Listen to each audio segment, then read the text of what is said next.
2月28号，美国会众议院在今年1月刚刚成立的所谓美中战略竞争特别委员会举行首次听证会，就遭遇尴尬的一幕。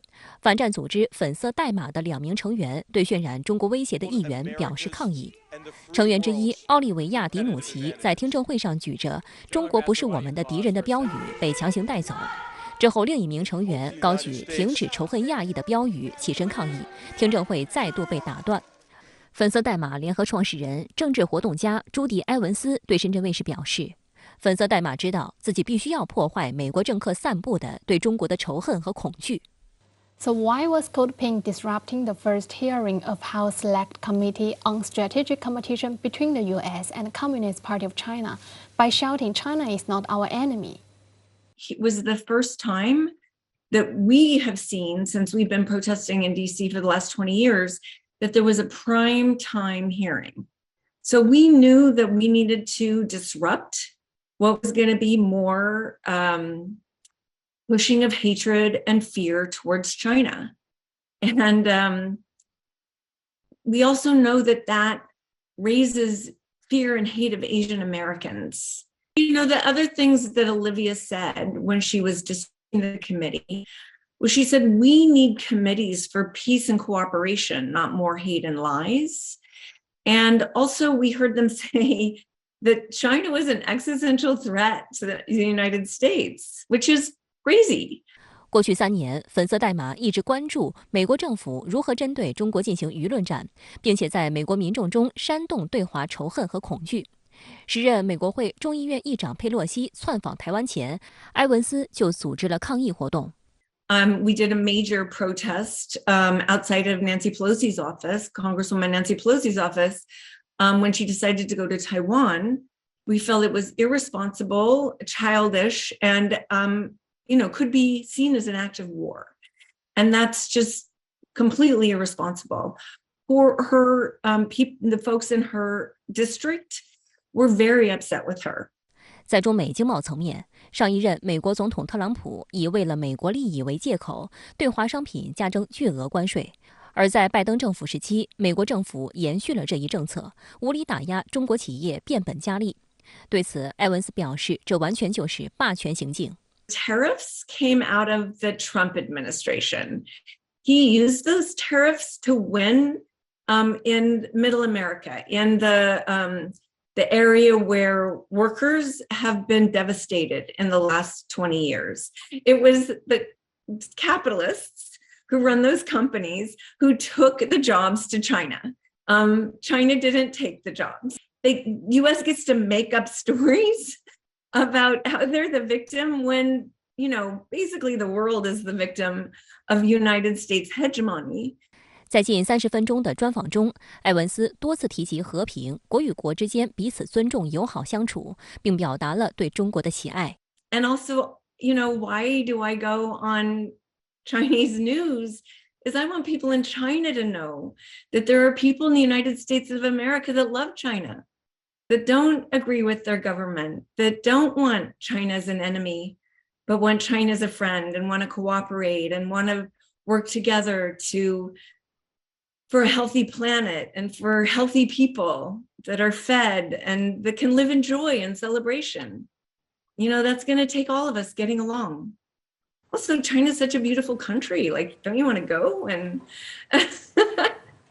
3月18号，日本首相岸田文雄与到访的德国总理舒尔茨举行了会谈，重点就加强经济安全合作进行磋商。这已是不到1年的时间内，舒尔茨再次访问日本。值得注意的是，两国防长还就签署武器互助和供应协议，以及举行联合军演展开协商。18号下午，德国总理舒尔茨抵达东京，并与日本首相岸田文雄举行会谈。岸田文雄表示，日本和德国能够保持比以往任何时候都更牢固的关系。舒尔茨回应称，愿意加强两国之间的合作。去年4月，刚刚就任德国总理不久的舒尔茨曾访问日本，他当时表示，对日本的访问发出了德国及欧盟进一步参与印太事务的政治信号。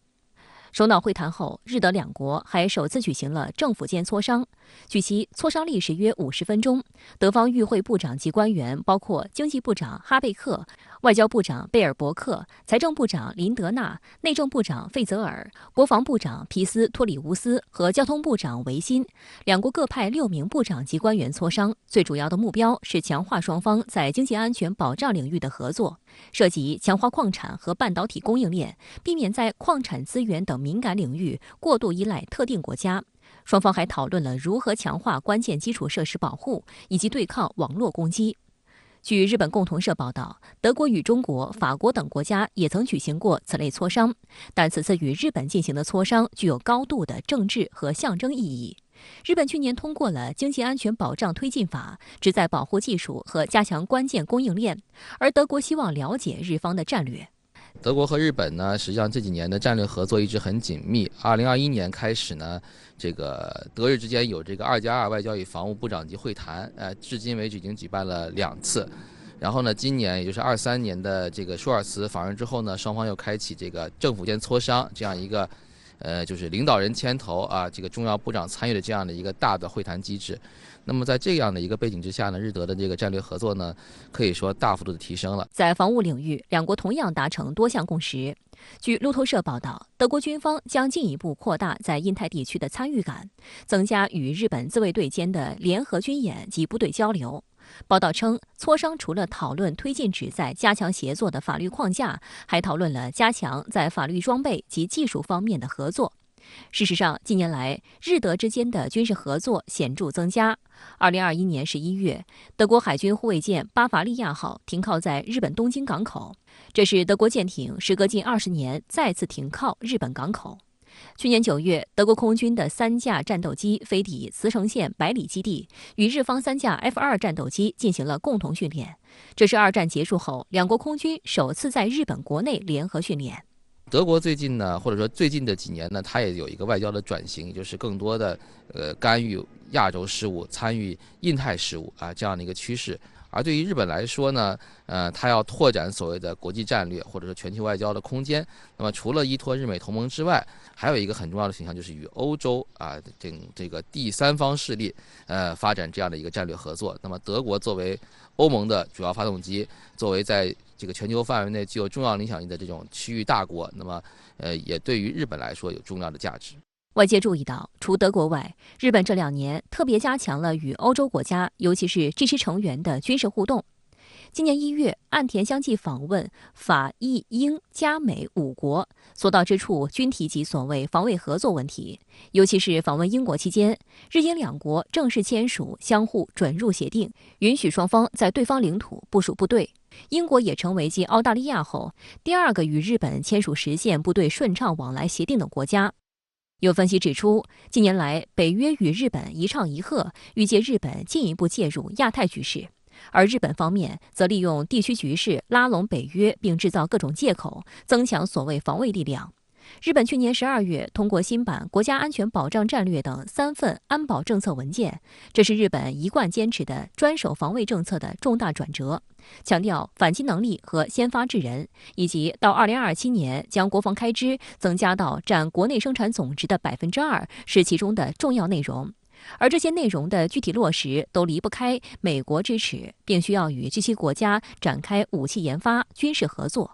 那么对于日本来说呢，一方面要经营好自己的这种所谓的外交主要根据地，另外一方面呢，也是要尽可能去拓展自己的这样的一个外延。特别今年日本还要承担，比如说这个 G7 的主席国他今年也是这个联合国安理会非常理事国任期的第1年。那么对于日本来说，是要搞国际外交大展拳脚、自我定位的这样的一个重要的年份。